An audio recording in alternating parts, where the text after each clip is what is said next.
Hey writers, it's Monday. I'm gonna have to get started on this immediately because my story is kind of long. But this week we are doing the whole random character generator thing. My character is male. His cardinal trait is self-sacrifice.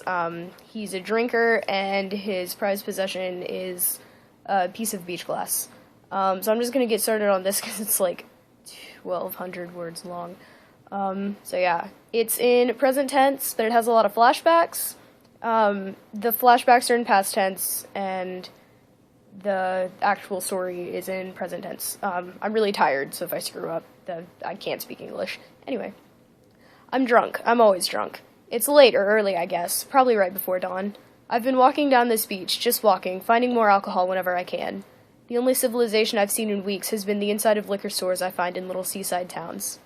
Right now, all I've got to my name are the shorts I'm wearing, a full bottle of Absolut vodka, and a piece of beach glass. The piece my mother had given me. It's the last thing I have left of her. I look away up the beach and see a group of birds. An old rhyme tugs at the edge of my memory. We were walking down 32nd Street, my mother and I, when suddenly she stopped and knelt down next to me. She pointed ahead of us. "Do you see those birds up there?" I nodded. "Those are magpies," she said. "When you see them, you should count them. 1 for sorrow, 2 for mirth, 3 for a wedding, 4 for a birth. 5 for silver, 6 for gold, and 7 for—" But what was 7? For the life of me, I can't remember. I kept walking down the beach, digging through my intoxicated brain to find the 7th magpie, but I just can't. For some reason, this angers me. I yell and kick at the water to my left, then wrench open the bottle in my hand. As I'm about to lay back a gulp, the room was cold and very bleak. The upholstery on the chairs clearly hadn't been changed in 20 years, and everything smelled vaguely of dust. Even the flowers that everyone had felt the need to bring didn't cover the smell of dust and stale life. There weren't very many people there, which must have been why everyone felt compelled to bring flowers. Many of the people I didn't know. I stuck right by my mom, even though that was the worst place to be. She was crying, of course, breathtaking sobs that shook her whole body. I was 10 years old at my father's funeral, watching my mom fall apart. No one needs to see that at 10 years old. I went and finished my gulp, 1 for sorrow. As I keep walking, memories keep flooding to my brain. I fall into the sand and don't try to stop them. It was my 7th birthday. Dad was still alive and Mom still smiled. We'd gone out for lunch to celebrate. Dad said something and smiled, leaning over to tickle me.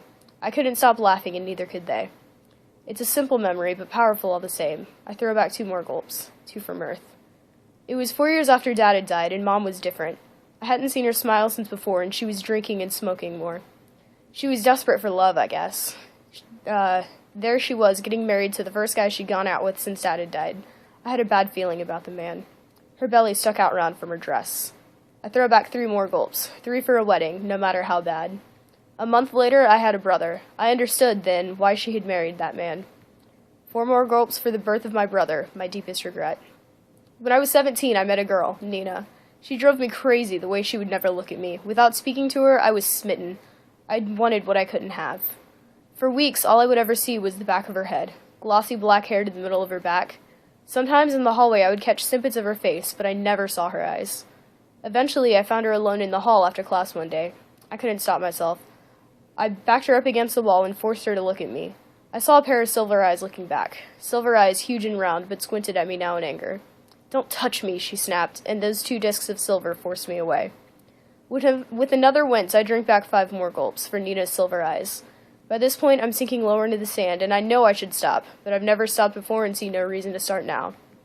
Less than a year after Mom remarried, things got worse. Her husband never drank, but he hit. It killed me to see him hit my mom.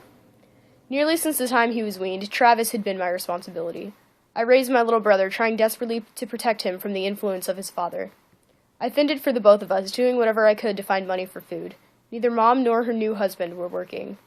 Around the age of 16, I got so angry with my mother for being selfish and spineless that I began taking her jewelry and selling it to pawn shops to use the money for my brother and me. The last piece I sold was the wedding ring my father gave her. A simple, solid gold band without even a diamond. I downed another 6 gulps of Absolut in honor of the gold of my mother's wedding ring. As I take the bottle away from my mouth, I suddenly remember the 7th magpie and am ambushed by a rush of memories. I can't make sense of them. I see my brother growing up like he's right in front of me. I see him turning 7 when I turn 21. I remember how he looked up to me. He was 7 years old. We approached the building. On the outside, it looked plain and menacing, not like a happy place. I knew that on the inside it wouldn't be any better. "Benny, where are you taking me?" Travis asks me. I wince and get down on the ground level with him. Trav, this is a place you can stay where you'll be safe. They'll feed you and give you clothes and books so you can learn and have more of a future than me. Travis's eyes got big. But you're coming back soon for me, right, Benny? It's only for a few nights? I suck in a breath and nod. Just a few nights, I promise. But I'm lying, and he knows it.